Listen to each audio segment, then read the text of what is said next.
Nous sommes à la convention républicaine ici à Cleveland, dans l'Ohio. Je suis avec Sergio Sanchez, délégué suppléant du parti. Merci de vous joindre à nous. Alors, quelle est l'atmosphère lors de cette convention pour notre public européen? Nous avons entendu des réflexions étranges sur Hillary Clinton, ses liens avec le diable, les patates dans l'Idaho. Que se passe-t-il? C'est toujours un cirque. Lors de toutes les primaires aux États-Unis, c'est le cirque des deux côtés, un cirque politique. Le verbe est très fleuri et c'est un euphémisme. Mais on s'y attend, ça fait partie du fonctionnement. Ce que les gens en Europe ne voient pas dans cette convention, c'est la diversité américaine. C'est encore un parti majoritairement blanc. Bon, vous êtes latino du Texas. Le magazine New Yorker a publié par exemple un article affirmant que la tâche la plus difficile pour les républicains, c'est d'attirer les latinos. Que répondez-vous? Comment Trump peut-il remporter cet électorat? Déjà, je voudrais préciser qu'avec nos 17 candidats aux primaires, la diversité était là. Il y avait une femme et un Afro-Américain, un Hispanique, et à la fin, c'est un outsider qui l'emporte. Un homme d'affaires, un citoyen, une personne extérieure à la politique. Les gens sont venus de nulle part et ont voté pour lui. Dans ma région, le record de votants a été battu. C'est le Texas profond à la frontière, mais 3 fois plus de gens que d'habitude ont voté.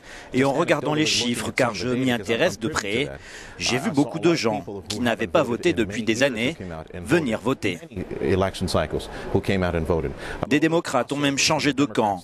Pour moi, vendre Donald Trump est en fait assez facile. Je viens du milieu des médias. J'y travaille depuis 20 ans. Je tiens une radio, je connais le marché, c'est mon marché. Il est plus facile à vendre.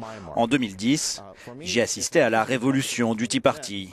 65 ou 66 membres du Congrès ont été mis à la porte. De nouveaux citoyens les ont remplacés. Aujourd'hui, c'est la continuité de ce mouvement. Les gens ne veulent plus de politique à l'ancienne. Donc pour moi, c'est vraiment plus facile de vendre Donald Trump. Avant que Donald Trump unifie le pays, il doit faire l'unanimité dans le parti. Vous pensez qu'il va réussir? Oui, je le pense. Avec la nomination du gouverneur Pence en tant que colistier, c'est une décision très sage. Il fait justement partie de la révolution du Tea Party.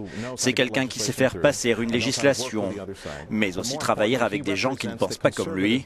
Il pourra rallier à Trump ceux qui n'y croyaient pas, la base la plus conservatrice, celle du Tea Party. Le gouverneur Pence pourra apporter cela.